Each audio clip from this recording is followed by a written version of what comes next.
Hello friends, my name is Ruchi and I welcome you all to my channel Revision with Ruchi.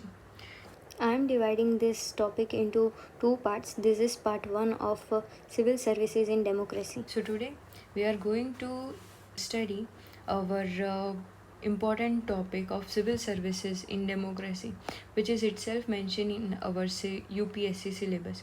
So what are the broad points on which we are going to discuss is as follow. So first we will see the introduction to the role of civil services in democracy, the importance of civil services in modern day democracy specifically. Then third, it is the critical role in developing countries, the relation between civil services and democracy, what are the conflicts between the ministers and civil servants. Sixth is the civil services in post liberalization period, and last one is issues with that of civil services. So now let us start. Here, what is the role of civil services in democracy? Specifically, what is the function of civil services with respect to the governance? So now, what do we understand from the word governance? Governance is a set of activities to deliver service to the people. Specifically, the function of the particular civil servant is to provide service to the people.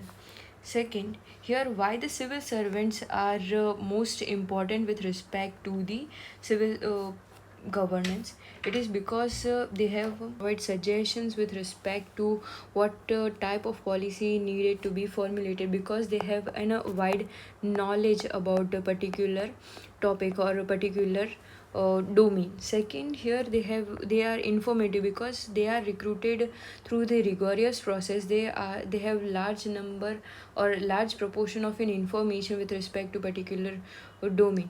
And lastly it is they have an analytical rules. Analytical in the sense they can understand what can be the costs and benefits with respect to particular decision making. So this is their role with respect to the governance. So here the civil servants are important because they are itself formulating the policies as well as implementing the policy. Formulating it is at the level of secretary. So here it is in secretaries formulate the policy. Second, on the another side, implementation it is done by the collectors. So even though at the initial levels every civil servants are at the lower level, with a gradual with period of time they move to that of an secretary level. Then here if we look at this particular topic in deep, then we can understand that so in deep, that is the role of civil services in governance.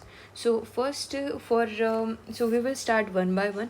First, why it is important? Because uh, the civil services are base of any government, irrespective of a type of ideology of country, that is even though it must be an communist or democracy.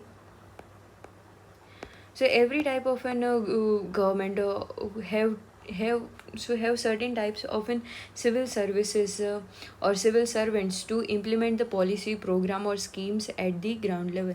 Second, it is for policy making and implementation. Why the civil servants are important for policy making and its implementation?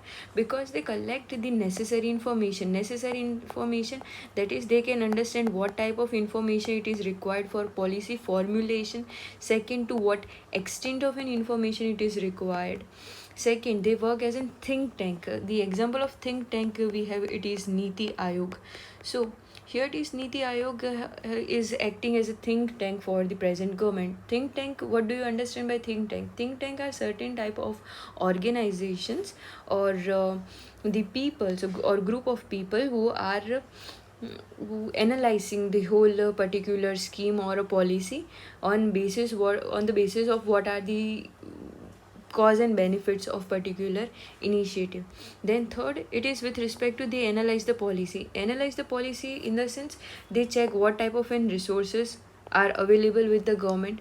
Second, what is there any opposition from the government, from the people, any opposition from the people. That is to understand, is there any is so they check that the particular policy have acceptability in the public. Third, it is the future prospect. What are the future prospect of particular schemes? That is, we can see it with the example of in semiconductors, as we know that the semiconductor is the future of a particular country. So government is focusing on semiconductor. Second, here is the infrastructure development is also one of the important point to be focused upon. Then it's implementation of particular so it is how in which better manner the implementation of particular schemes or program is possible. Then in the broad point of role of civil services in governance, the third point is provide the service to the people. So as we know, so we must take particular person like district collectors in our mind to understand all these points. That is service to the peoples. In what sense service? So here it is the protective function. What do you understand by the protective function? Protective function can be of two types, or we can say in the two manners. First, it is to maintain law and order. Second, it is for the environmental purpose. So for maintaining law and order, as we know that the at the district level it is the DC who is implementing the law and order.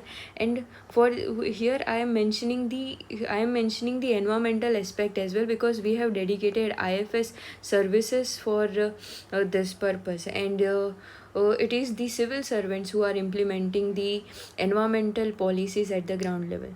Second, in under this same point, this provide service to the people, it is to manage the public enterprises. As we know that before the LPG reforms, there were large number of central public sector enterprises which were being managed by the civil servants. Now, so post liberalization, there has been a decrease, but still large number of public sector enterprises are managed by the civil servants. And the third, it is the welfare services. Welfare services, it is with respect to like provide making the education available. Here it is an access to the health facilities, etc. are being possible.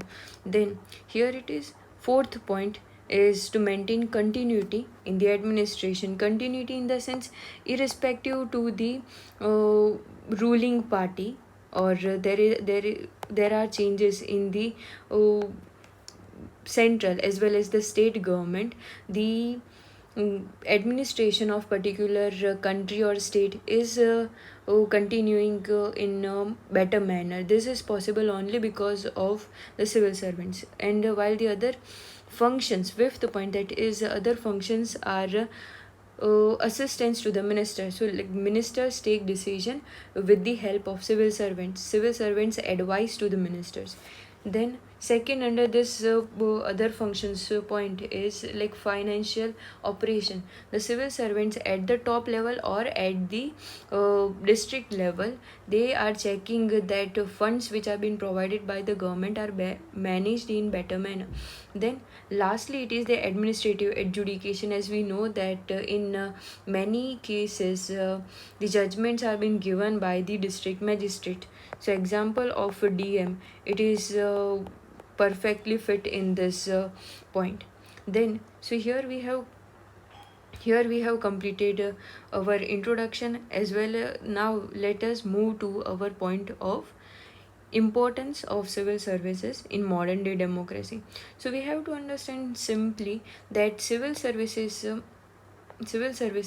is an hereditary, or it is the we cannot say gift, but it is product of British government. While on the another side, it is democracy, it is rule of people.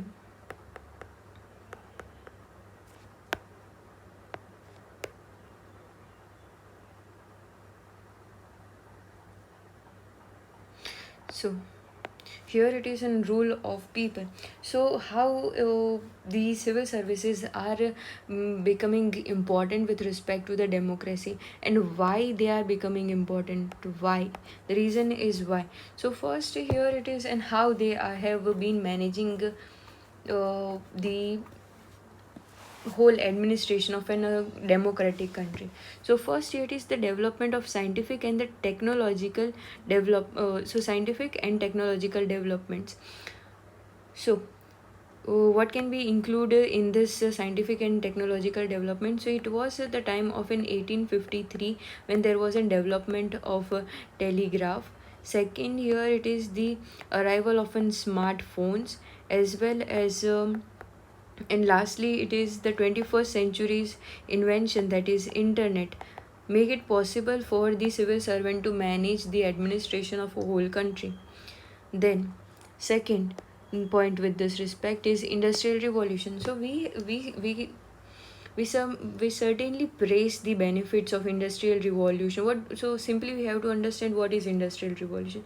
Industrial revolution was a kind of revolution in which new machineries based on a science have been developed and which made the life of humans easier. Cost efficient production of goods was been possible, but there were certain negatives also originated with respect to the industrial revolution. First it is the unemployment has increased because the function earlier done by the labor is now done by the machinery, so demand has been decreased, of the demand for the labor has decreased.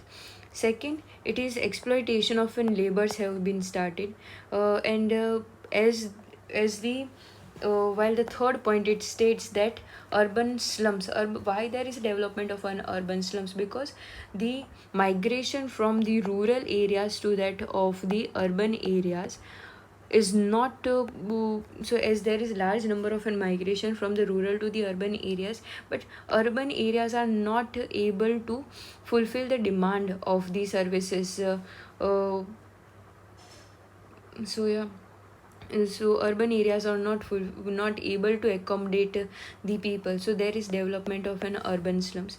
Then fourth point under this second industrial revolution point, it is that due to all these negative points or this evils which has been developed with the industrial revolution, it was the responsibility of the civil servants to fix these problems. Then third, it is economic development. Here India has developed or became or got independence in 1947, and after that there was a constant urge for the economic development, and for that on one side the economic development was necessary, and on the another side so it is economic development, and on the another side the people's needed to be taken care of. So the civil servants have to perform the function of welfare state, that is to provide the service to the peoples, and on the other side they have to formulate the plans as well as to implement that plans, specifically the economic plans, like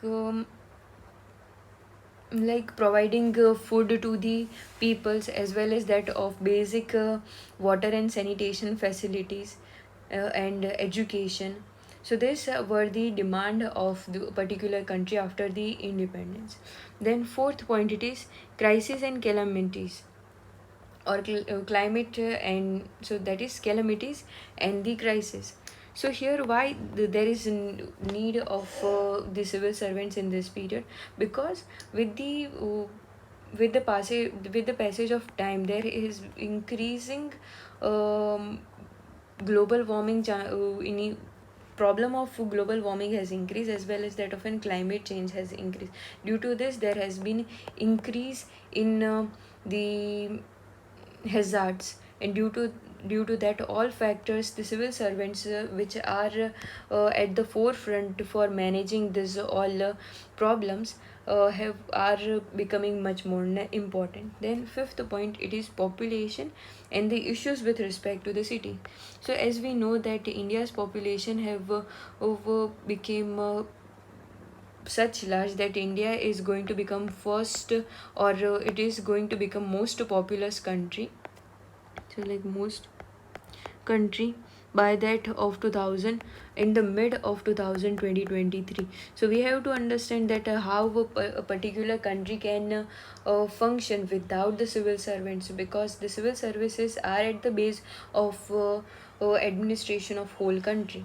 Then here we have to understand that the civil services are the interface between the state as well as that of citizens. State, it is at the top while the citizens are at the bottom. So the civil servants function as the intermediary or like interface between or bridge between this state and the citizenry. How? So here, by providing the services or by performing their duty, they perform the function of administration of particular program, as well as they acquire the feedback from the people, that is what is the requirement of the people with or what are the uh, demands of the people which they are expecting from the state to be fulfilled.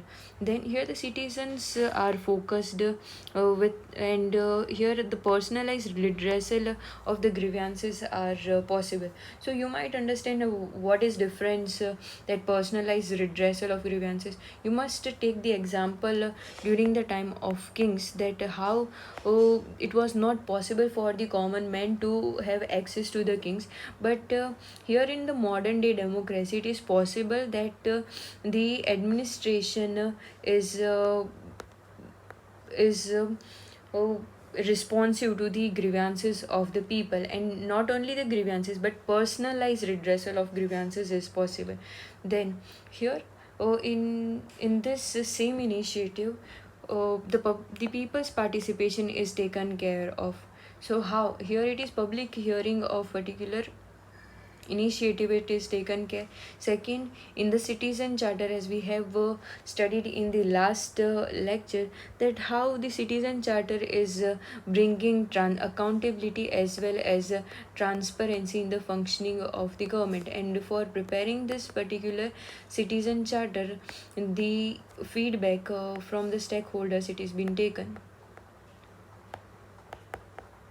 And lastly, it is the social audit. Social audit, it is initiative under which the stakeholders itself audit the performance of the uh, particular scheme or program. Then here it is, after understanding these 2 points, we now move to the third point, that is critical role in developing countries. So why the civil services become more important for a developing country? As we know that India is still a developing country, and since that of or even before that of 1947, so here India's from the 1947 is a developing country. So what are the issues specific to the developing countries, and how the civil servants are helpful in that case? So first, here it is the developing countries are more or less agrarian society. As we know that India's 44% of population still work in the agriculture sector. Second, it is the struggle for modernization, economic development and welfare. So this three initiative needed to be taken care of simultaneously. How? So on the one side, we need to cope we need to progress at the same pace with that of developed countries. Second, we require economic development, which is not only the quantitative progress but qualitative progress as well. And third, it is the welfare of the people. Welfare of the people, that is the poor and the those who are the in living in the remote areas. So this all things has to be taken care of with respect to a developing country. So now let us see in a deep that how civil servants are helpful for a developing country to progress. So first, it is set a right developmental goals and priorities. So first thing, we have to understand that for a particular developing country, funds are limited, and for that purpose we have to prioritize our needs. So on that basis, we have example of 5-year plan. So 5-year plans. So almost 12 5-year plan have been formulated since our independence in 1947. So what we have done in that case, we have prioritized our demands and the developmental goals. Second point with this respect is formulate and implement the programs and policies. So as we have studied in the earlier or above topics, that how the civil servants are formulating the policy as well as implementing them at a ground level.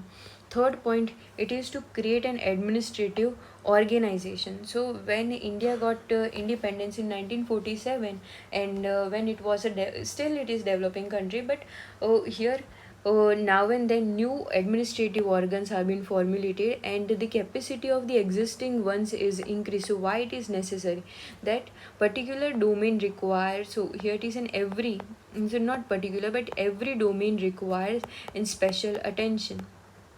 So due to that reason, the civil servants are formulating civil servants here. When I talk about the civil servants in a democracy, you must take the perspective of the senior civil servants, that is the at the secretariat level, that who are formulating the policies. Then fourth point, it is the development of an agriculture. So we can see or we can observe that how the government it is formulating the policies with respect to the agriculture, that is MSP. Second, here it is a PM Kusum Yojana, it is there. Apart from this PM Kisan scheme, it is there. In the same line we have the Swamitwa scheme. So this, what are these all initiative? It is the initiative of the government with respect to the agriculture domain. Here in the land, so here it is the management of land, it is done by them. Second, here it is in water, and also with respect to the forest we have even dedicated services with respect to the management of an forest, that is Indian Forest Services. The fifth point with this respect is the industrial development and necessary prerequisites. So, for a particular country to progress or have progress, or to have the development up to the mark, we have to focus on the point that we need to be industrially developed, and there must be all the prerequisite needed to be available with country, so that it can progress in a with long strides. So example, here it is, and roads need to be formulated and infrastructure. Example I can give with respect to the Bharat Mala initiatives. Even the special economic zones have been formulated, ports are being developed. Apart from this, there are industrial corridors are formulated. So this all initiatives are in the direction of an industrial development. Sixth point is development and mobilization. So development mobilization of natural resources, human resources, and financial resources. Natural resources, that is minerals and the other resources.